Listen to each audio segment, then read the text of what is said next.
Hello everyone, happy Sunday. Yes, just a moment whilst we get ready for a minute right there. Yeah, happy Sunday. How is everyone? And how is your Sunday going today? Um Today we are going to be, the topic is post-traumatic stress. Bear in mind we didn't put post-traumatic stress disorder, because today I am not so much going to discuss the disorder. I'm going to be discussing the stress, the post-traumatic stress, before it actually becomes a disorder. So as we prepare, and if you feel that someone needs this message, please do share the message. And especially today we're going to be discussing people in popular media, such as Nas, Kelis, and so forth. So if you feel you've got someone who needs this message and would like to know about post-traumatic stress in a relationship, I suggest you do share the video to those that need it. Just a minute whilst I invite some people to come in. I will invite I'm supposed to invite some people to come in, but yeah, we'll do that as we go along. And so there's a lot of, generally I will just start by discussing, actually defining what post-traumatic stress is. And post-traumatic stress, as I said, post-traumatic stress is a condition, it's a persistent mental condition, by the way, that is emotional, and the stress. So I'm sort of trying to invite people in. It's a condition of that is persistent mental and emotional stress occurring as a result of injury or severe psychological trauma, or I would say disorder, or a psychological shock. It might come like as a psychological shock, and and it's an experience that keeps on happening, and it's a mental disorder that can, give you severe stress, and in that it can put you in a psychological shock where they have to put you in hospital for for mental counseling most of the time, or they can put you in hospital whereby if you're injured, if you have a physical injury and you're still experiencing that trauma whilst you're going through medication. But today, as I said, we're not going to be talking about the disorder as per se. Today we're going to be talking about how this manifests in relationships. And so, as I said, as we go through this dialogue, I do hope that some people can join in, and then I do hope that you can contribute. So basically, there's post-traumatic relationship stress. The stress itself per se is within a relationship. Everybody gets stressed within a relationship, but when it becomes post-traumatic, it means that either you've had some children in that relationship, or you've had a psychological experience in that relationship that caused you trauma, that you post it. Even when that relationship has finished, it carries on. It's persistently playing in your head and in your mind and in your emotions. It might not be a disorder per se, but it can become an impediment in your life, something that is psychological that might need counseling. So if it becomes a disorder, that's when maybe they may need to section you, or they may need to take you to hospital, especially if you have a physical injury with it. You might need neurological support, or you might need persistent it's something we call in psychology CBT, that in that process you will need a lot of professionals around you to basically deal with that post-traumatic stress disorder. It is it's a trauma is something that as I keep on saying, it's a mental breakdown that has a psychological impact, and so it's a shock, a psychological shock to be rightfully to put it, is a psychological shock. So when people do have psychological shocks such as that, it becomes imperative that you do seek some form of counseling. Those that don't seek some form of counseling, what happens is it breaks you down slowly but surely. And then usually in this day and age, people vent on social media. They keep on venting on social media and on the blogs, and so the impact of the psychological impact of social media might come out positive or negative, because either you be venting to people that do not understand the baseline of the problem, or you be venting to people that would understand, people that would sympathize with you but not understand the extent of what you're trying to vent. And so on the other hand, if there's other people involved, these people also could see it on the other side as cyberbullying, or literally invasion of their privacy, or I could say character defamation. And so people vent in different ways, and people use different outlets to literally basically get rid of stress and trauma. But self-medicated trauma or self-medicated stress, self-diagnosed stress or trauma can be dangerous. And so if it becomes a disorder and it needs to be dealt with, I would seek that you do not self-diagnose yourself, and that you seek professional help. So as we get into that nitty-gritty, so there's this, well, both of them are musicians, Nas and Kelis. So Nas, basically Nas is a rapper. Is one of my favorite rappers. Very educated young man. And basically with Nas, he's very how can I say, he is educated, intelligent.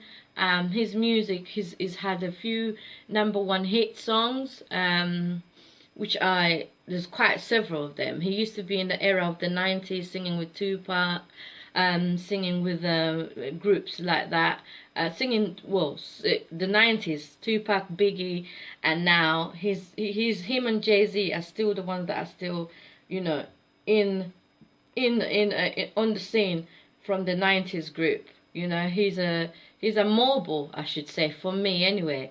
He has been declared as a mobile, but Nas got married, I think in 2003 or 2002. He got married to a lady called Kelis. She was also a singer.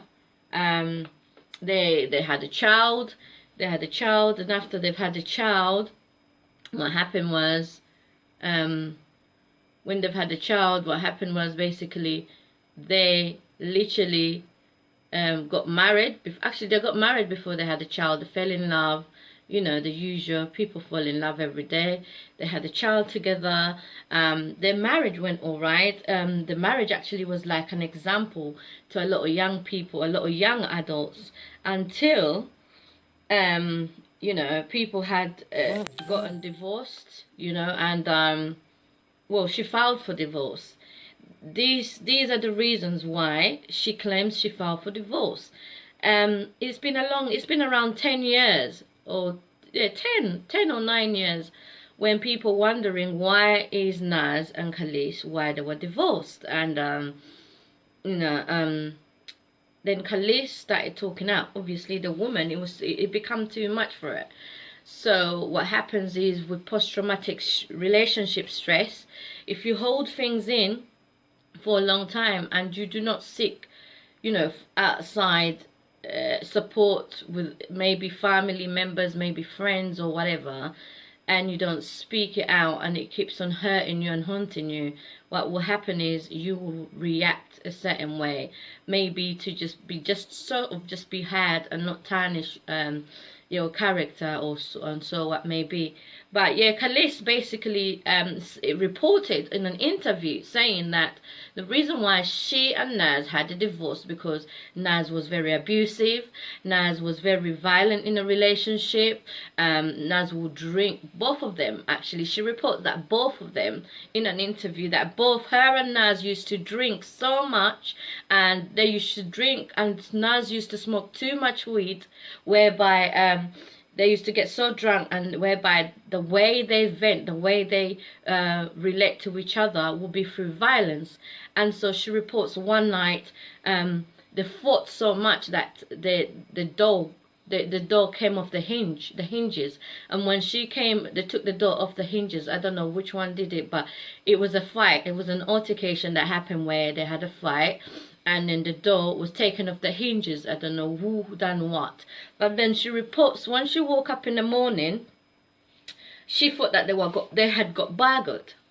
And so she called the police or whatever, and the police, and then Naz was like, no, it was us that did it in the night. We had just a little altercation. So obviously they had to pay for the damage that they'd done to their own house and so forth. Bear in mind, there's a child within this house, So Kelis reports that Naz used to smoke a lot of weed, and he used to drink a lot, so that most of the stuff he used to do, sometimes he used to forget. His memory wasn't good. This is what Kelis reports, yeah. She reports that since they broke up, because Kelis is married again now, and Naz for a little while was with a musician called Nicki Minaj, who is a singer rapper, who they're not together no more. Actually, Nicki Minaj left Naz for reasons we do not know.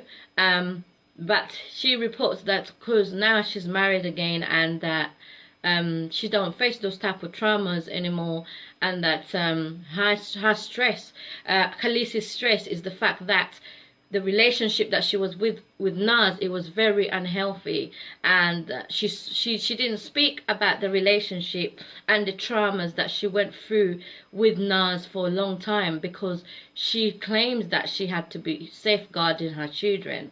And so she claims that Naz was an abuser. He used to hit her, and that he cheated on her so many times, and he doesn't take care of the child no more, their children, and that she claims that Naz only money that he has to pay is £8,000. I think £8,000. Yeah, eight in America is dollars. $8,000 towards child support, and even that sometimes she don't get much of that money, and that even that sometimes it's not enough money. And so usually in regards to court proceedings, when someone files a case like this, they did file. Naz filed for joint custody, of which he won. The judge gave him joint custody. And so for me, as a psychologist and as a Mackenzie friend at law, looking at the relationship, first of all, it was unhealthy. When something has substance involved, heavy substance involved in it, and in order for them to communicate, it was always a physical altercation, as she reported, it becomes unhealthy. And of course you will have stress, and of course this will be traumatic in a way, in that trauma can psychologically stay in you regardless when you move. Even if you move on to another relationship, if that trauma is not dealt with, that trauma will always stay with you as a human being, whether man or woman. So that trauma stayed with Kelis a lot of times, and although she's moved on into another marriage, it seems like the way she's venting, that trauma still stayed with her. But with Naz, what happened with him, he shut down. He did not, Naz did not aim to discuss his relationship, because he says his ex-relationship, his ex-wife, the way he discussed it was through his music. We all know there's a CD that Naz released about his ex-wife, and then he dedicated all of that CD to his ex-wife, okay, who was Kelis. So that's how he vented, instead of him talking on the blogs. Well, what Naz claims that he didn't want to talk through the blogs and let people know, social media, let people know what happened in his private life. Instead, because he's an artist, as a musician, he vented through his music, right? So with that said, Nas has started speaking out. Because he started speaking out now, he's gone to court and asked for child support. In joint custody. And so after 10 years, he's written a letter. Nas wrote a letter on Instagram saying that, you know, if the things that I read that I can recall, Nas is like, if I was such a bad parent, why did you not let me see my son? Why did I buy you a cook school? I paid for your cook school because now his wife, she's a chef. Kelis is a chef. He says, if I was such a bad parent, why did you you let all my people that I know, all my record labels, some of them, I lost contact with them because of you. You tried to stop me by making my money and so forth. And then Nas goes on to say that he even wanted to stay in a relationship with her even after he divorced her, because he wanted to have a home, a family home. Nas claims that he's not a violent man. He's never hit nobody. He's never hit no woman at all. And that he claims that she's doing this. Kelis is doing this for fame.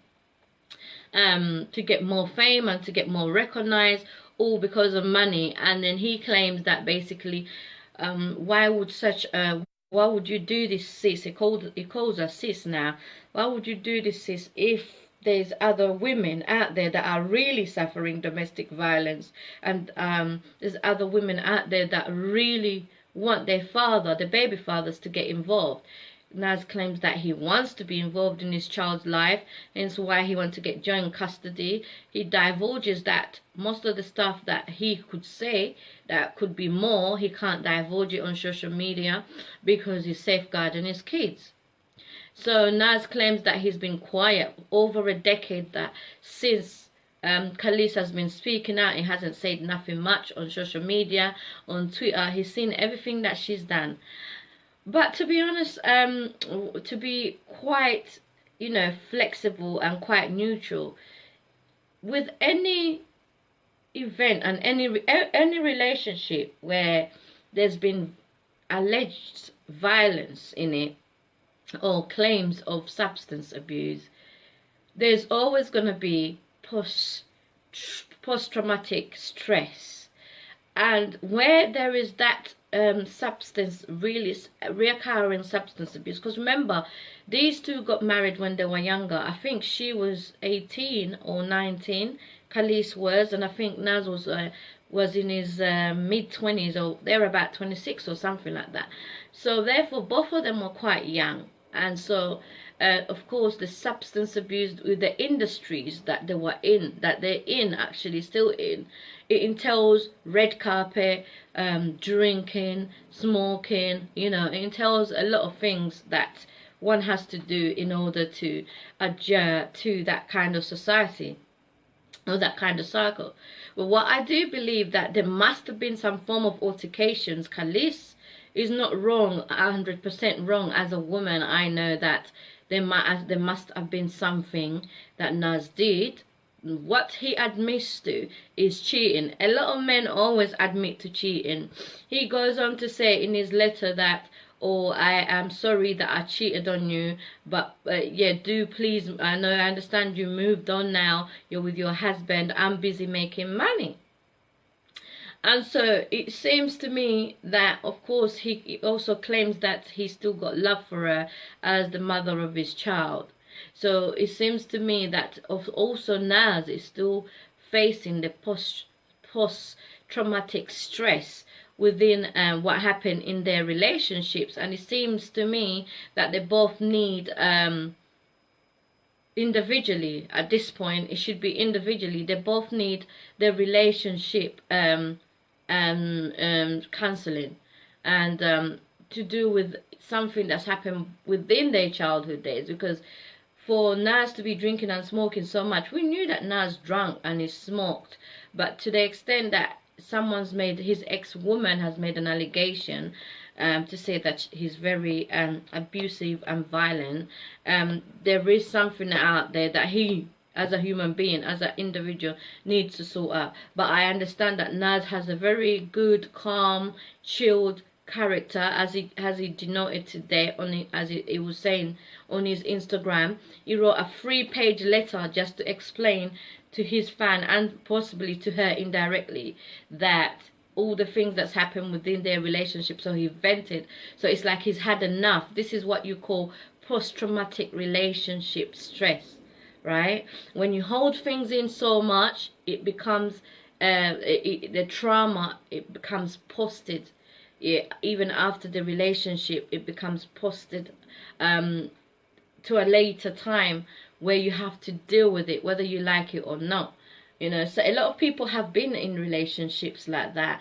In K Michelle, another singer called K Michelle, also talks about being in an abusive relationship and how that affected her relationships and all of that. You've got people like Tina Turner, who faced domestic violence in her relationship, who also had to face the post-traumatic stress within relationships. And so in order for you as human beings, on a psychological perspective, you do need to get the counseling that you need to get, in order for you to stop the trauma going on in the next relationship. There's some relationships that the relationship will ask you to deal with a certain situation, but you keep it in without you understanding why that individual is asking you to stay in a relationship, to understand his or her side, why you should do it, but you wouldn't understand, and therefore you can easily keep it in. That becomes post-traumatic stress. It can become post-traumatic stress. In order for you to limit it, for it not to become a disorder, you need to either make a choice that I cannot stay in something like this because it's unhealthy for me. I keep on thinking about it, and it's causing me a lot of stress and trauma. The healthy thing to do is to remove yourself from, when I say remove yourself physically and psychologically. What Kelis did, she removed herself physically, but she never removed herself psychologically. Reason being, because them two have a child together. When you bear children in these kind of relationships, you will always have to face the situations that happen within that relationship, and then you will always have to parent this individual that you've raised together. If people use children to be as a source of revenge or get back, becomes unhealthy. This is where the trauma comes in, and it starts kicking in, and then the stress, the stress start kicking in. And so there's a lot of unhealthy relationship. There's a lot of parents out there, like for example, I know of an individual who is still in this type of relationship because, and still liaising with the parent, with the other parent, in some form of relationship, but I can tell that this individual is not happy, but they're still there because their reasons are more of on the side of the children. But irrespective, regardless where you are, psychologically, this is still affecting you and your relationship. And so there will be some form of traumas in years to come that you would have to deal with. So when you are in certain relationships, you need people, when they're facing trauma and stress. Stress is something that it is hard to diagnose because everybody's stress levels are different psychologically. Whenever people are going through the different levels of stress, what happens is with the stress comes the deterioration of what's happened around you. Therefore, the trauma builds up with the levels of the traumas. That the way you understand something is the way an individual understands that situation is how they're going to deal with it.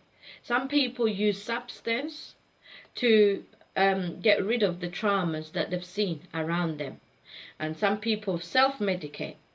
Then some people use money, or some people use assets, or some people use their job to get rid of the stress and the trauma. I know a few people that use their job, right, to get rid of the stress and the trauma. So someone's calling me. I know a few people that use their job and to get rid of the stress and the trauma that they're facing in their life. Because so what that individual will do, he will constantly be working and working and working and working and working until the mental overload, or some people shut themselves away, which becomes unhealthy. For you to relate to anybody, you have to know how to relate to people without the extra little bits and the extra unhealthy dialogues that you may have with them. Or some people, before they know to relate with people, they wouldn't relate. They would just shut down. All right, they wouldn't know how to express themselves without the emotional traumas. Some people don't know how to have emotional control. Some people don't know how to take no, because rejection is bad for individuals to check. So it is important for us to know how to relate to each other and have a healthy dialogue. It depends on who you're relating with anyway. With some people you may relate with, and they might not be just reacting to you simply because they don't agree. It could be something to do with culture, it could be something to do with you as an individual, how you communicate, because communication is very important. And usually in this day and age, a lot of people communicate through technology, and technology can be both good and unhealthy. If you are in a relationship and you really want to divulge something that's important to someone, instead of you texting or WhatsApping, the best written communication is either you send them an email or you send them a letter, because that's more personal and that's more into details, right? And it's more intimate. Yes, real boss, nice to see you. You just called me. I'm gonna give you a ring back, love. Thanks for joining me. So it is unhealthy sometimes. People need to know how to relate to people, and basically that is it. If you know someone who would like to hear this information, just share the video, and then yeah, we'll definitely next Sunday we'll see you then. Next Sunday I shall be talking about addiction, relationship addiction. So thank you so much for joining me. We shall speak to you soon. Have a lovely Sunday.